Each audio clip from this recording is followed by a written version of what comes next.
Hello everyone, my name is Amber. A lot of people know me as Lady Amber, and this is going to be my documentary about me getting the gastric bypass surgery. Hope you guys enjoy it. Hope you like it. It's coming from the heart. So let me tell you about my story. I'm 26 years old. I'm from Atlanta, Georgia. All my life I've been overweight from little to now. I've never ever been slim. So last year in 2015 in November, I had a mini stroke, and a lot of people didn't know that because I didn't want to tell my friends. That was my wake-up call to let me know that I need to do something about my weight. All my life, I just dreamed about being smaller, being able to do things. Like, I've never ridden a roller coaster before.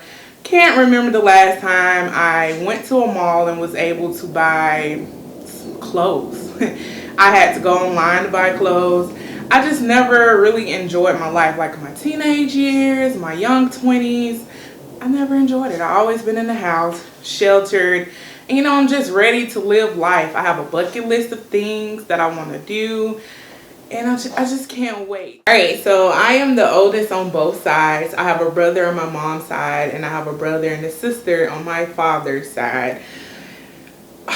I grew up on Simpson Road. For those of you who don't know that, that's on the west side of Atlanta, not too far from Bankhead, as you guys know. And out of all my peers, I always been the biggest one, and people always made it known. They'll be like, oh yeah, Big Amber, or girl, you so big, you gonna be able to do this? Like when I used to go play, teachers used to make certain things about me being big. When I used to go to the PE in elementary, I still remember Miss Ash. She used to always put me to the side because she said she didn't want to embarrass me. And when you younger, you brush it off, but as you get older, then that's when things start to set and you start to notice, like, you may get depression, or you can just tell the difference. People make you feel like you're different. But I went to Herndon Elementary on Simpson Road. It's no longer existing now. And yeah, everybody just knew me as Big Amber. They're like, oh yeah, I love Big Amber. She's this and she that. And I really felt like I wasn't fully accepted. I felt like people came to me because I was funny, or I knew how to do things. I was just really creative. Alright, so in middle school, I went to West Fulton Middle School, and in 8th grade changed to Benjamin S. Carson Honors Preparatory School. Well, let's talk about middle school years. That's when I was starting to grow into myself, and I started noticing different things that happened. For instance, I think that's where my depression started, seriously, because I used to just like, oh, I'm always the biggest one. People is always pointing me out, or I felt like people didn't want to be my friend because of my weight. Yeah, I love middle school. It was fun. Don't get me wrong. I met a lot of good people there. But in the inside, I used to dread going to school because just being bullied. Like, people bullied me. Some of y'all gonna say, no, I didn't see it. But yes, people bullied. It's certain things you can say. Oh, this is the size you supposed to be, what boys used to say, and they'll point to a girl that's smaller than me. 8th grade year, something traumatic happened. I tried to run away from home because I just didn't really want to go to school anymore, or just be around my peers, because they was really, really mean, and it was just getting to me.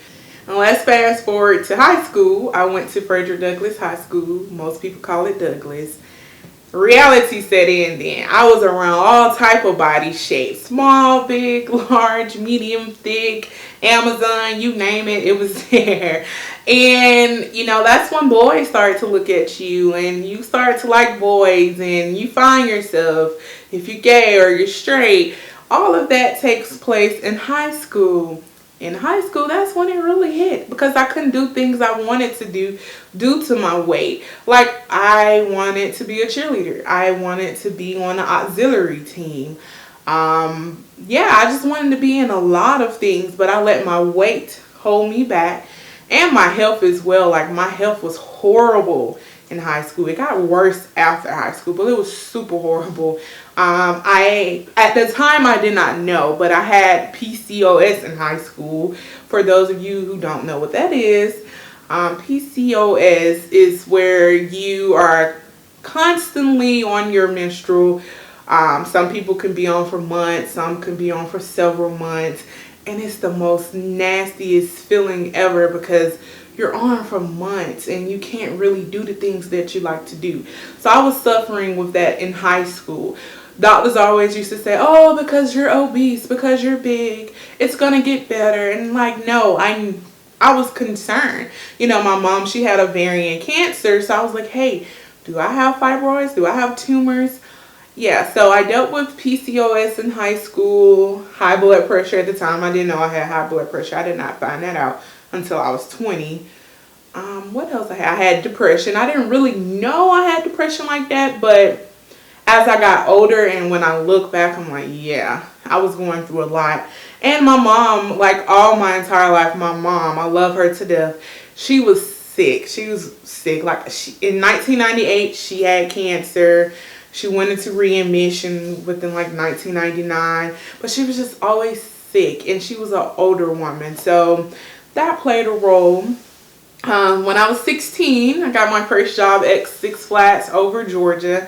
It was like the best job ever, and I noticed my weight gain there. So at Six Flags over Georgia, they provide you with uniforms. For my uniform, they had to special order it because, of course, my size wasn't normal to them. So they had to go order my size and a couple of more other obese people who worked there as well. And because of that, I had to wait 2 weeks to start my job. As I got older towards my senior year, I stopped going to Douglas High School. A lot of people think I graduated from Douglas, but no, I didn't. I stopped going because my mom had got super sick, and I was like, hey, you only get one mother. So yeah, I dropped out. I dropped out in my senior year, but I went back, so don't think I'm a dummy. I went back, and I ended up getting my diploma somewhere else. And that senior year, it really took a lot on me because I was searching for myself, trying to fit in. And that's when I really took to like social media. Social media it helped me be who I wanted to be. It helped me talk to strangers and connect to people. And yeah, people say, oh, social media, people take that serious. Me, it was like an outlet because I was normal. I could be whoever I wanted to be, and people will love me for who I am, and will be honored to even just have a conversation with me. So yeah, my senior year, it was a lot. A lot went on in my senior year. Yeah, I did a lot that year. I love my mom to death. My mom had me when she was 36 and my brother when she was 42. So that means she was an older woman. My mom always been there for me. She was my best friend. And on March 30th, 2013, I lost my mom. And that's when I lost a part of me. It was a Saturday, a normal Sabbath day. And it was just me and her. It was me and her living together. My brother, he had moved away and lived with his dad. But on that particular day, something drew him to come to the house. He felt like something was wrong, and he kept getting signs or seeing something that said like mom and family. So of course he came over super early in the morning, probably like 5 or 6, and that's when my mom's usually up, 5 or 6 a.m. reading the Bible, drinking coffee, getting her day started. So I woke up and I seen him in the home. I spoke to him, used the restroom, went back to sleep. Around about 10:30ish. Yeah, 10:30ish in the morning, my mom was reading the Bible on the computer, and I was walking into the restroom. When I was coming out the restroom, I just heard a loud thump noise, and it didn't click on me. It was my mom. She fell out the chair and she took her last breath and she passed away. My brother heard the noise because of the impact. He thought I had fell, so he ran past my mom, went into the room. He was like, "Are you okay?" And I'm just standing there looking at my mom like. And when he turned around, that's when he realized, and he went over. My friend Levante, he was living with me at the time. Let me back that up. Levante went over, and he tried to give her CPR, and you know, he's talking with 911 because I can't talk to them. I'm in an emotional wreck right now. I'm screaming, I'm yelling. I'm like, "Wake up, you're not dead." So he's listening to the 911 operator, and he's trying to, like I said, give her CPR. They had him to, like, take her pulse, try to, like, push down on her heart, and, you know, just try to help her resuscitate, I guess. So, that's when I knew she was dead, because she took her last breath. Like, we all three of us heard it. She said she took her last breath. And at that moment, I had on, like, my bra and some shorts. I ran out the house. I just started screaming. I was just like, "No, no, not my mom. No, no." And it felt like Grady EMS took forever to come. Like, I live by Turner Field. If you know what Turner Field Stadium is, Grady is like 5 minutes away. It took them forever to come to see about my mom. By that time, my aunt was arriving. My brother, dad was there. My mom, best friend. All of them arrived. Grady EMS still coming. When they came in, they immediately put, like, an air mask on her. And they start to, I guess, shoot electricity in her body. Try to, you know, bring her back to life. And they lied to us and was like, "We have a pulse." Mind you, we heard her take her last breath. So they was like, "We have a pulse. We're going to take her down to Grady." Around 11:40, the doctor come out and she was like, she didn't make it. And at that point, that's when the worst could ever happen. My brother, I had to stay strong for everybody. So I wasn't... When they said that, my brother just took out the room and he just started running. He was running into traffic. If you know how Grady emergency room is, when you come out the emergency doors, there's a street, and he just ran. I had to go run after him. So eventually somebody went after him, they calmed him down, and then the doctor came back and they asked me if I wanted to go see her body. I was like, yeah, I do want to go see her body. You know, I was giving everybody encouraging words. And it was at her funeral on April the 6th, 2013. That's when it really hit me. We went into the funeral. You know, I saw her body. But when they closed the casket, and you know the part where they get the casket and they crank that person's body down, and when they close it, that's when it hit me like I would never see my mother again. And yeah, that day right there, that's when it really hit me. Like, I would never see my mom again. I would never hear her voice. I would never hear her touch.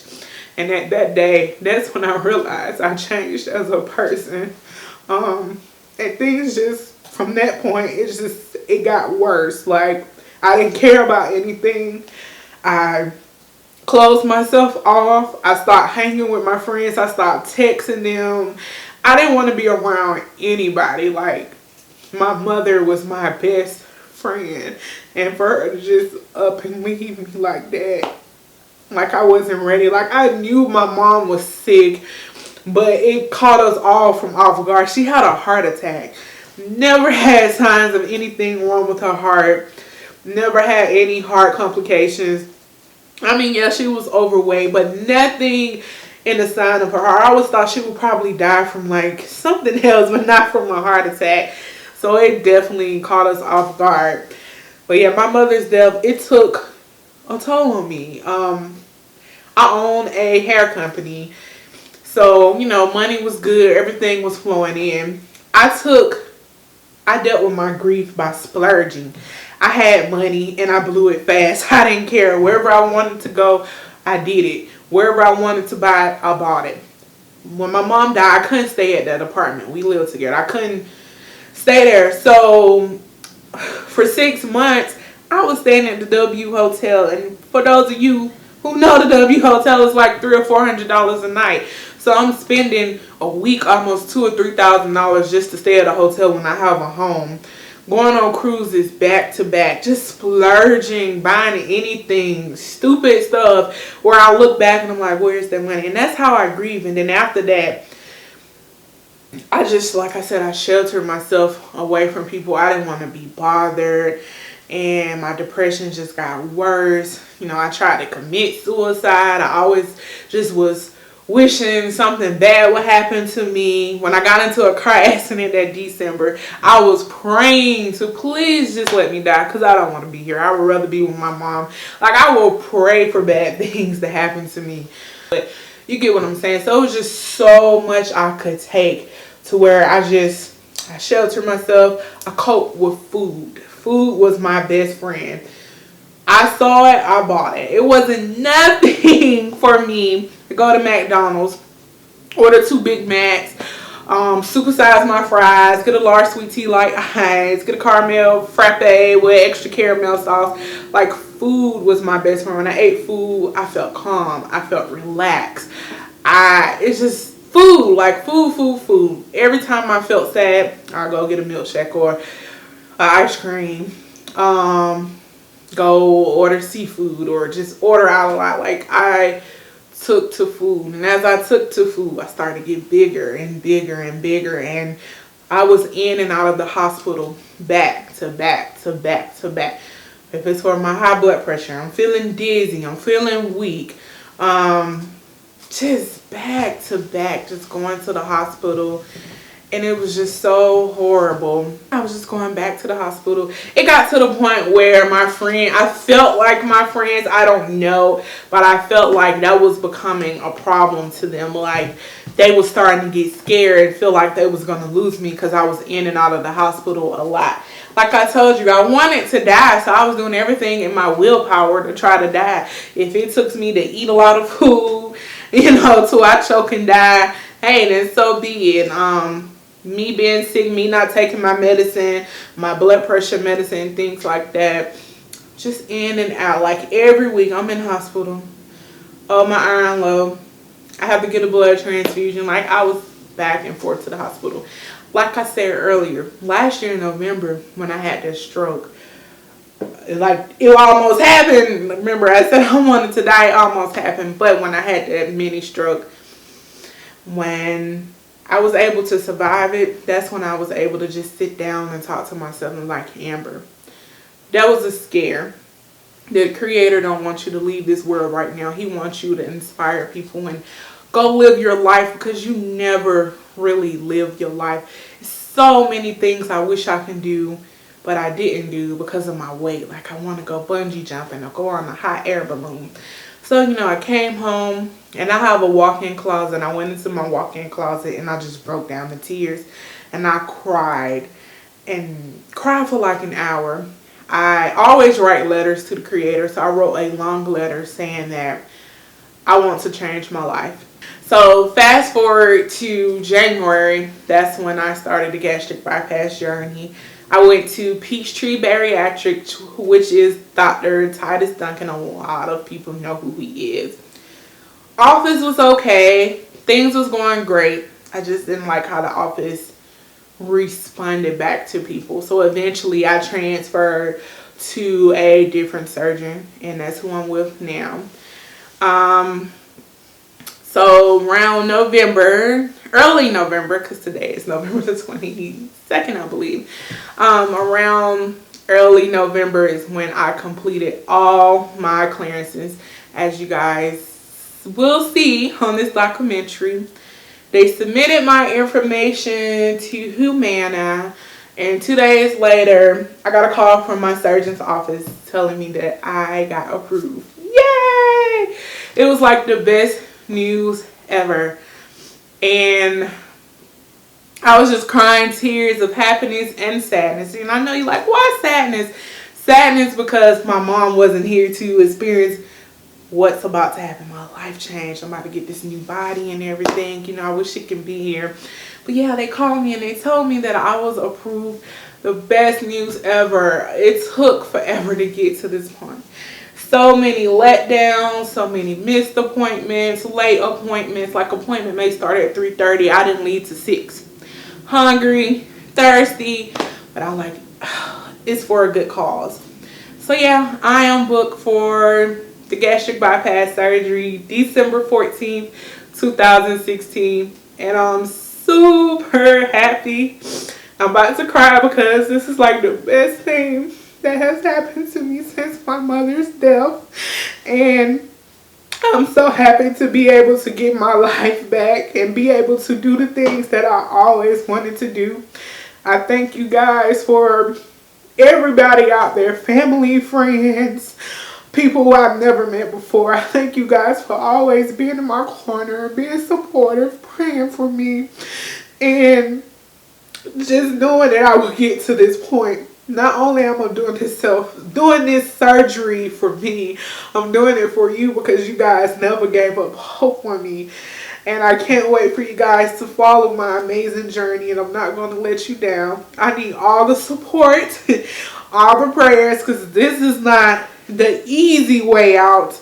As everybody say, this is a tool that's going to help me to change my life for the better, to get healthier, to do things.